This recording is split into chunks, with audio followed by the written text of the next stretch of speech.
High, this is Amit Ghosh.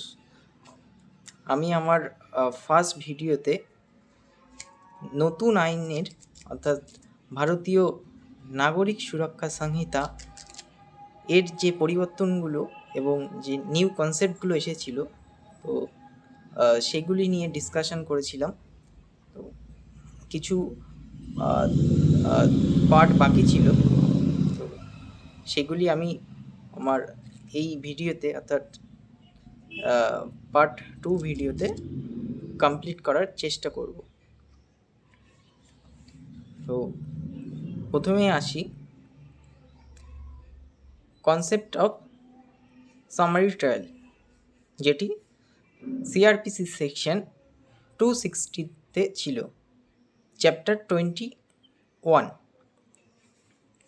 তো এখানে সিআরপিসিতে ছিল সামারি ট্রায়াল। সেই ট্রায়ালগুলিকেই আমরা জানি, যেগুলি ইনস্ট্যান্ট ডিসপোজাল হয়ে যাচ্ছে এবং যে অফেন্সগুলির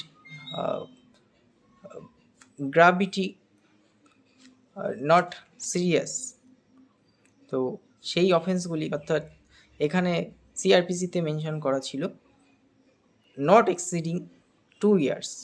তো সেই সমস্ত অফেন্স সামারি ট্রায়ালের আন্ডারে সিআরপিসিতে আসতো, কিন্তু এখন নিউ আইন অর্থাৎ বিএনএসএস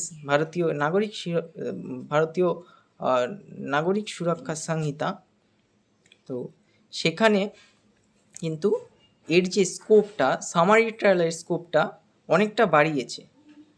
কারণ সেশন কোর্টের যে এক্সট্রা বার্ডেনটা কমানোর জন্যই কিন্তু এই সামারি ট্রায়ালের স্কোপটা বাড়িয়েছে। সেখানে বাড়িয়ে আপ টু 3 ইয়ার্স করা হয়েছে, অর্থাৎ যেসব অফেন্সের পানিশমেন্ট 3 ইয়ার্স, তো সেক্ষেত্রেও কিন্তু সামারি ট্রায়ালের আন্ডারে সেগুলি কিন্তু আনা যেতে পারে।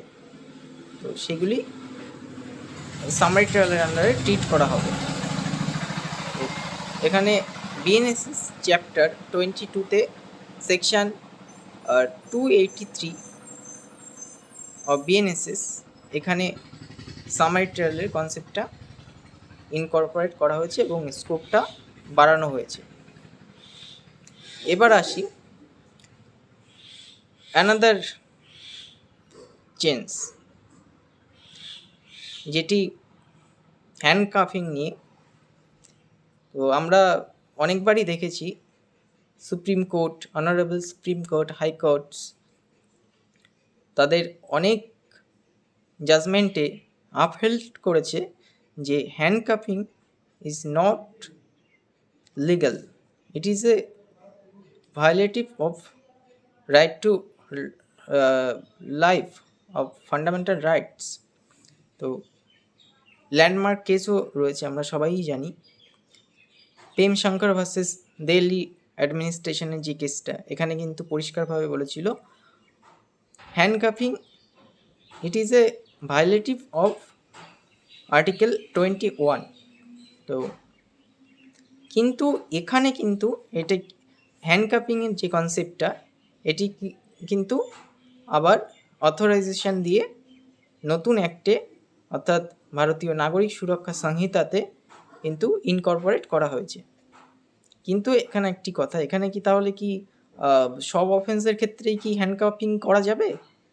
সেটি কিন্তু করা যাবে না। এটি কিন্তু পুলিশেরও মাথায় রাখতে হবে, এটি কিন্তু সব কেস অফেন্সের ক্ষেত্রে কিন্তু হ্যান্ডকাফিং কিন্তু নট ম্যান্ডেটারি। এখানে কিন্তু সেটা কিন্তু পরিষ্কারভাবে কিন্তু বলে দেওয়া হয়েছে, সেই সব অফেন্সের ক্ষেত্রেই শুধুমাত্র হ্যান্ডকাফিং করা যাবে। লাইক হ্যাবিচুয়াল অফেন্ডার যারা রয়েছে, স্কেপ অফেন্ডার, অর্গানাইজড ক্রাইমের সঙ্গে যুক্ত, হিউম্যান ট্রাফিংয়ের সঙ্গে যুক্ত, মার্ডার করেছে এমন অফেন্ডার, অফেন্স এগেনস্ট চিলড্রেন যারা করেছে, সেই সমস্ত ক্ষেত্রেই অনলি হ্যান্ডকাফিং কিন্তু করা যাবে। এটি কিন্তু পুলিশেরও মাথায় রাখতে হবে, পুলিশ কিন্তু এটা এক্সিড করলে কিন্তু চলবে না। তো আরেকটি নতুন কনসেপ্ট, যেটি আন্ডার ট্রায়াল প্রিজনার, যেটি সেকশন 436A সিআরপিসিতে ছিল।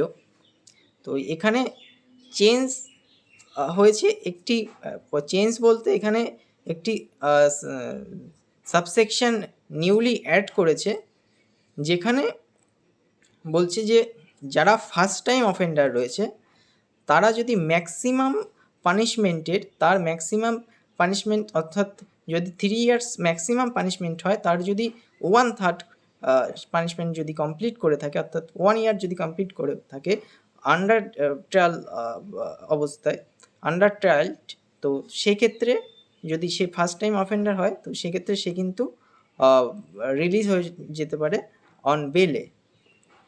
তো রিলিজ হবে, তো কোর্ট কিন্তু বন্ডে তাকে কিন্তু রিলিজ করবে, যেহেতু সে ফার্স্ট টাইম অফেন্ডার তার ক্ষেত্রে কিন্তু একটা সুযোগ দিচ্ছে। কিন্তু অন্য অন্য অফেন্সের ক্ষেত্রে যেমন আন্ডার ট্রায়াল প্রিজনারকে একটা 1/2 পানিশমেন্ট যদি সে কমপ্লিট করে থাকে আন্ডার ট্রায়াল অবস্থায়, তো সেটা কিন্তু সিআরপিসিতে আগেও ছিল, এখনও আছে, কিন্তু এখানে কিন্তু এক্সট্রা করে অ্যাড করা হয়েছে সেকশন 479 অফ বিএনএসএস। তো এখানে এই 1/3 ব্যাপারটা বলছি যে ফার্স্ট টাইম অফেন্ডারের ক্ষেত্রে তাকে কিন্তু একটা স্কোপ দেওয়া হচ্ছে। তো এখানে ফার্স্ট টাইম অফেন্ডারের ক্ষেত্রে স্কোপ দেওয়া হচ্ছে। আরেকটি কনসেপ্ট যেটি community service section 23 of BNSS, সেখানে এক্সপ্লেনেশনে কিন্তু এই কমিউনিটি সার্ভিসের কথাও কিন্তু অ্যাড করা হয়েছে। যারা ফার্স্ট টাইম অফেন্ডার রয়েছে তাদের কিন্তু একটা স্কোপ দিচ্ছে যে আবার তাদের সোসাইটিতে আবার সেইভাবে ফিরে আসার জন্য কিন্তু ফার্স্ট টাইম অফেন্ডারকে কিন্তু সুযোগ দেওয়ার জন্য এই একটি কনসেপ্ট কমিউনিটি সার্ভিস, সেখানে কিন্তু সেকশন 23তে কিন্তু এক্সপ্লেনেশনে আনা হয়েছে। তো এটাই ছিল আমার সেকেন্ড পার্ট অফ। তো যদি ভিডিওটি হেল্পফুল হয়ে থাকে তো তাহলে চ্যানেলটিকে অবশ্যই সাবস্ক্রাইব করবেন, এবং আপনার যদি কোনো মতামত থাকে এ বিষয়ে তাহলে অবশ্যই কমেন্ট করে জানাবেন। ধন্যবাদ।